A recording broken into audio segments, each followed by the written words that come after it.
ગુજરાતનું રાજકારણ એટલે દમદાર મહિલા નેતાઓની વાત.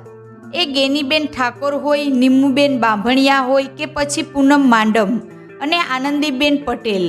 આ એવી મહિલાઓ છે જેમણે રાજકારણમાં પોતાનો સિક્કો જમાવ્યો છે અને રાજ્યના વિકાસમાં યોગદાન આપ્યું છે. પરંતુ મિત્રો, ક્યારેય વિચાર્યું છે કે આ સફળતાની ગાથા પાછળ કયા પુરુષનો ટેકો છે? જી હા, આજે આપણે આ મહિલા નેતાઓના પડદા પાછળની હીરો એટલે કે તેમના પતિઓ વિશે વિગતવાર વાત કરવાના છીએ. કોણ તેમને રાજકારણમાં આગળ વધવામાં મદદ કરી? તો ચાલો શરૂ કરીએ આ પાવર કપલની કહાની. નંબર 1, જામનગરના સતત વિજેતા પૂનમબેન માંડમ. મિત્રો, સતત 3 લોકસભા ચૂંટણી જીતીને હેન્ટ્રિક નોંધાવી. પતિ પરમિંદરસિંહ મોડ. મિત્રો, પરમિંદરસિંહ એક IPS અધિકારી છે. હાલમાં મુંબઈમાં કાર્યરત છે. પોલીસ ઓફિસર હોવા છતાં તેઓ હંમેશા પૂનમબેનના જાહેર જીવનને શાંતિથી અને મજબૂતીથી ટેકો આપે છે.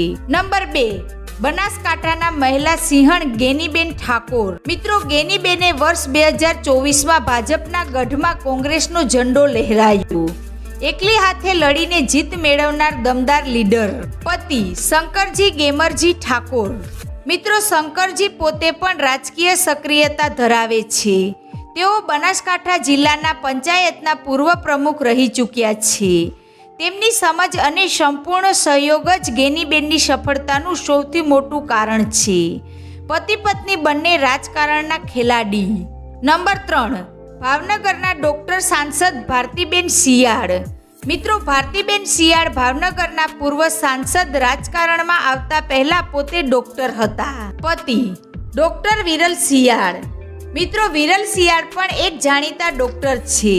વ્યવસાયની સાથે રાજકારણ સંભાળવું કઠિન હોય છે, પણ ડોક્ટર વિરલનો પ્રોત્સાહન અને સહયોગથી જ ભારતીબેન બંને ક્ષેત્રમાં સફળ થયા. નંબર 4, ભાવનગરના મેયરમાંથી સાંસદ નિમુબેન બાંભણિયા. મિત્રો, ભાવનગર લોકસભા બેઠકના નવા સાંસદ મેયર તરીકેની સાદગી માટે જાણીતા છે. પતિ શ્રી જયંતિભાઈ ઓઢવજી બાંભણિયા. મિત્રો, જયંતિભાઈ પણ સામાજિક અને રાજકીય પ્રવૃત્તિઓમાં સક્રિય રહ્યા છે. નિમુબેનની લાંબી રાજકીય સફરમાં તેમણે હંમેશા મજબૂત આધારસ્તંભ બનીને ટેકો આપ્યો છે. નંબર 5, ગુજરાતના પ્રથમ મહિલા CM આનંદીબેન પટેલ. મિત્રો, ગુજરાતના પ્રથમ મહિલા મુખ્યમંત્રી, હાલમાં ઉત્તર પ્રદેશના રાજ્યપાલ. પતિ મફતલાલ પટેલ. મિત્રો, મફતલાલભાઈ પોતે પ્રોફેસર હતા અને રાજકારણથી દૂર રહ્યા. જોકે તેમણે આનંદીબેનને તેમના શૈક્ષણિક અને રાજકીય જીવનમાં સંપૂર્ણ છૂટ અને સહયોગ આપ્યો. પડદા પાછળ રહીને પણ સૌથી મોટો સપોર્ટ. નંબર 6, રાજકોટના કેબિનેટ મંત્રી ભાનુબેન બાબરિયા. પતિ મોહનભાઈ બાબરિયા.